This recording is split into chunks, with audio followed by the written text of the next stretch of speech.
I became familiar with our next guest because of Dinesh's film. I did not know of his work personally. The Dragon's Prophecy is his book, and Dinesh actually named his film after it. It's in theaters now, and you can go to thedragonsprophecyfilm.com for locations.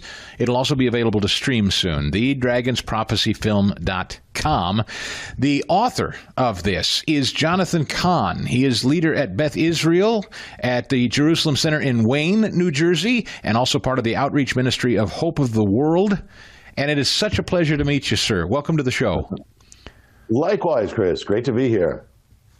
I am sorry that I didn't know of your work earlier, but I was captivated listening to Dinesh talk to you in this film. One of the first things I wanted to ask you is, it was noted in the film you are a leader in something called Jews for Jesus. And I've heard of it. I just don't know much about it, and I would love for you to explain it to me and anybody else who doesn't really know much about it.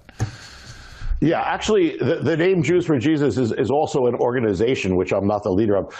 But basically, Jewish people who believe in Jesus are called sometimes Jews for Jesus. They're called Messianic Jews or completed Jews. Basically the same as Paul and Peter and all the first Christians were Jewish who believed in Jesus. And the big first church issue in Acts was, could you become a believer in Jesus without being circumcised? So that's how Jewish it is. So it's basically, listen, the Bible says, and Jesus said he's not coming again until his ancient people come back to him. They say, blessed is he. So basically, it is something that has to happen. Not only Israel coming back in the world, but Jewish people have to come back to him. And that's happening. And it's really the most natural thing in the world is for a Jewish person to follow the Jewish Messiah. You hear, I know you do, Dinesh certainly does. He's been talking about it. I've been addressing it. We are in a messaging battle. Let's just call it what it is. And I don't know if you want to call it spiritual. I don't know if you want to call it political, both. Yeah. But we know that the late Charlie Kirk literally wrote a letter that Benjamin Netanyahu released saying, I'm concerned about Israel losing its standing with younger people. You hear it domestically here. How do you categorize what's going on in terms of the way we're talking about Israel in 2025 in the United States? Well, the amazing thing is that we are talking about Israel in 2025. And, Chris, this is one of the things that the movie, The Dragon's Prophecy, brings out, is that, this is an ancient battle. In the book of Revelation, there's a vision of a woman with 12 stars on her head, and she gives birth to the Messiah. That's clearly Israel. And then a dragon representing Satan who is warring against her, wanting to destroy her. Well, for 4,000 years, there has been a war going on, and in ancient times, they hated the Jews for one reason. In medieval times, another. Hitler for another. Hamas for another. The names change, the people change, the issue, but it's always the same war over the existence of the Jewish people or the nation of Israel. So the Bible says it's going to happen. In fact, the Bible says that in the last days, all nations will come against Israel. That, in fact, is the sign of the coming or the second coming of Messiah. So the thing is that we could expect this. And so the fact that the younger generation actually, Charlie was right, is less in favor of Israel is kind of a sign of the times. But yeah, there's a messaging thing that's been going on for 4,000 years, and it's even more intense right now.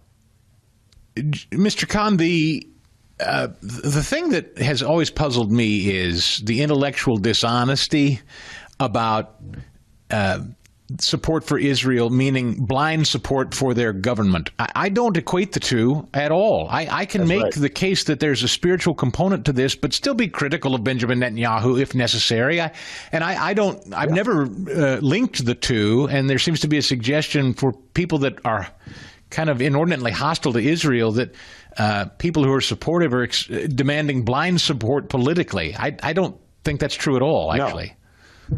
No, I agree with you. Yeah, that's one of the things I'm hearing lately. Again, Tucker Carlson and all these other things. But the thing is that no, I mean, any more than, listen, you're American, you love America. That doesn't mean you agree with everything the government does, even when you voted for the government. It doesn't mean you agree. Same with Israel.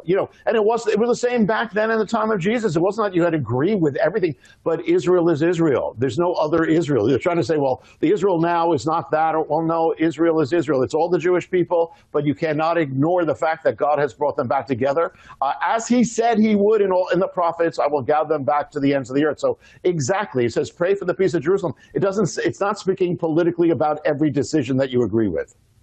Jonathan Cahn, again, Beth Israel in Wayne, New Jersey. His book, he's got the latest book out called The Avatar, by the way, which I want to ask you about. But The Dragon's Prophecy is the film, his bestseller that Dinesh just did a film about. TheDragonsProphecyFilm.com to find out where you can watch it. It's a fabulous film, and I learned about Mr. Cahn because of the film. So here's what I want to know is if we're talking about the people of Israel, there seems to be this huge debate, and I know there's this kind of almost replacement theory push that the Israel of the Bible is not the Israel of today, and the people of the Bible are no longer there. And Tucker has even gone on these screeds about how now you believe in Jesus, Jesus is the Messiah, I believe in Jesus, and so as such, that's the way forward. Jews don't believe that, ergo they can't be the chosen people, is sort of the way this goes. So I'm just volleying it to you to hear how you answer that. Yeah, I mean, again, this is a war and a messaging war, and it's now infecting some of the conservatives, which is the more dangerous thing, because Israel's support in America is basically Christian conservative, which is carrying it. So it's a perfect strategy of the enemy. But the thing is that a few things. One is the idea that Israel or the Jewish people are not the same. Well, they are. Even genetically, we know they are. And if they weren't, then who are the Jewish people today? And if they weren't, then where are the others? I mean, so it clearly is. We can trace the history. It's crazy. God said, "I will scatter them and I will gather them back." So whoever He gathered back has got to be the same one. So He fulfilled His prophecies. And Israel, it says Israel will be back. It's a precursor for the coming of Messiah. As far as, listen, I'm a believer in Jesus, Yeshua, totally. It's the most Jewish thing. Again, all the first believers were Jewish, and they spread the word to the world. The thing is that they both, it is true that if you are a believer, if you're born again, if you're a true believer, you are actually spiritually Jewish. And that does not nullify the physically Jewish people. I mean, that's not scriptural. One of the last things they asked Jesus, the disciples, before He left, they said, "Is it at this time you're going to restore the kingdom to Israel?" And He didn't say, "No, I'm not." He said, "It's not for you to know when." So clearly, you cannot, it's both. You cannot nullify the other. It is Jesus, it is Yeshua, and He's the King of the Jews, and He's the light of the world. And to be clear, as Christians, just because you're Jewish and in Israel, as a Christian, I would say, and I think you say as well, that does not mean salvation for you unless you declare Jesus Christ as the way, the truth, and the life to salvation. Is that accurate on behalf of Christians? It doesn't mean just because you live in Israel and you're Jewish, you're on your way, all right? No. Yeah, it's totally accurate. Listen, the ones who first preached the gospel to the world, and if you're saved, it came through them, they said there's no salvation apart from Jesus or Yeshua. So the Jewish people are chosen for God's purposes. I mean, they brought Jesus into the world. They will bring the kingdom into the world again. That is not nullified. The covenant, God doesn't break His promise. He said He chose them. He will fulfill His word to them, and He has, and He will. But the ultimate mystery is exactly what you said. It's all going to come together. It's on the day that the Jewish people, or en masse, the nation, receives Jesus and says, yes, Jesus said, "You will not see me again until you say, Baruch haba, blessed is he who comes in the name of the Lord." That is when it's all complete. So yeah, the church is linked to Israel. Israel is linked to the church. They are not complete without each other. And I will also add, eerily silent in this discussion is the menace, the growing, aggressive, murderous threat of radical Islam. I really resent that people that are having these theological debates about Jews and Christians seemingly are tone deaf, willfully ignorant, ignoring radical Islamists murdering all Christians and Jews if they had the chance. And this is how this all started here. I mean, October 7th and everything that happened through that. Yeah, I mean, I think it's kind of like, it's strange because it's almost like on one hand you have the woke left that is almost allying itself with radical Islam, in many cases.